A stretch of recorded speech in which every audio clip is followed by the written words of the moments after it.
Hello పిల్లలు, ఈరోజు breakfast ఏం చేశారు? లంచ్కి ఏం ప్లాన్ చేస్తున్నారు?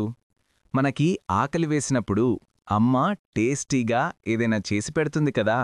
కానీ ఈరోజు మనం తినే ఫుడ్ గురించి స్పెషల్గా ఆలోచించాల్సిన ఒక ఇంపార్టెంట్ డే. అవును, ప్రతి సంవత్సరం అక్టోబర్ 16న ప్రపంచవ్యాప్తంగా మనం వరల్డ్ ఫుడ్ డే జరుపుకుంటాం. అసలు ఈరోజు ఎందుకు సెలబ్రేట్ చేస్తారు? ఈ స్టోరీ కొంచెం వెనక్కి వెళ్తుంది. ఇయర్ 1945కి. అప్పుడు ఫుడ్ అండ్ అగ్రికల్చర్ ఆర్గనైజేషన్, షార్ట్గా FAO అనే ఒక పెద్ద టీం స్టార్ట్ అయింది. వాళ్ల మెయిన్ గోల్ ఏంటంటే ఈ ప్రపంచంలో ఉన్న ప్రతి ఒక్కరికి సరిపడా హెల్దీ ఫుడ్ అందాలి, ఎవ్వరూ ఆకలితో ఉండకూడదు అని. ఆ ఆర్గనైజేషన్ స్టార్ట్ అయిన రోజు గుర్తుగా మనం ఈ వరల్డ్ ఫుడ్ డేని సెలబ్రేట్ చేసుకుంటున్నాం. Wait a minute, FAO start అయింది 1945లో కదా. మరి మనం అప్పట్నుంచి ఈ డేని సెలబ్రేట్ చేస్తున్నామా? లేదు. యాక్చువల్గా ఫస్ట్ వరల్డ్ ఫుడ్ డే జరిగింది 1981లో. సరే, ఈరోజు జరుపుకోవడం వెనుక ఉన్న ముఖ్యమైన కారణాలేంటి? కొన్ని ఉన్నాయి. ఫస్ట్, ప్రపంచంలో ఇప్పటికీ చాలామందికి సరిగ్గా ఫుడ్ దొరకట్లేదు. వాళ్ల ఆకలి సమస్య గురించి మనమందరం తెలుసుకోవాలి. సెకండ్, అందరికీ పోషకాహారం అంటే న్యూట్రిషన్ ఉన్న ఫుడ్ దొరికేలా చెయ్యాలి.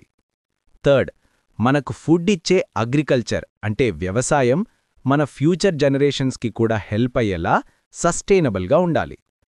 మరి ఇంత మంచి ఆలోచన, ఇలా ఒక డే ఉండాలని ఎవరికొచ్చింది? హంగేరి అనే దేశానికి మంత్రిగా పనిచేసిన డాక్టర్ పాల్ రొమానీ. ఆయనే ఈ ఐడియాని ముందుకు తెచ్చారు. ఆయన ఆలోచన ఎంత బావుందంటే ఇప్పుడు 150కి పైగా దేశాలు ఈ రోజుని ఒక పండుగలా జరుపుకుంటున్నాయి. చూశారా, ఒక మంచి ఆలోచన ఎంతమందిని కలుపుతుందో? ప్రతి ఇయర్ ఈ వరల్డ్ ఫుడ్ డేకి ఒక స్పెషల్ థీమ్ ఉంటుంది. మరి 2025 సంవత్సరానికి అఫీషియల్ థీమ్ ఏంటో తెలుసా? Hand in hand for better foods and a better future. Hand in hand అంటే ఏంటి? మనమందరం చేయి కలిపి పనిచేయటం. మనం కలిసి పనిచేస్తేనే అందరికీ మంచి ఆహారాన్ని, ఇంకా అందరికీ ఒక బెటర్ ఫ్యూచర్ని ఇవ్వగలం. అదే ఈ థీమ్లోని simple and powerful message. So పిల్లలు, మరి ఈ రోజు నుంచి మనం ఏం చెయ్యాలి? చాలా సింపుల్ విషయాలే. ఫస్ట్, మీ ప్లేట్లో ఉన్న ఫుడ్ని అస్సలు వేస్ట్ చేయకండి. మీకు ఉన్నదాంట్లో కొంచెమైనా సరే అవసరమున్నవాళ్లతో పంచుకోవడం అలవాటు చేసుకోండి. గుర్తుంచుకోండి, మనం తినే ప్రతి మెతుకు చాలా విలువైనది. ఆకలి లేని ప్రపంచం కోసం మనందరం కలిసి హెల్ప్ చేద్దాం. ఏమంటారు?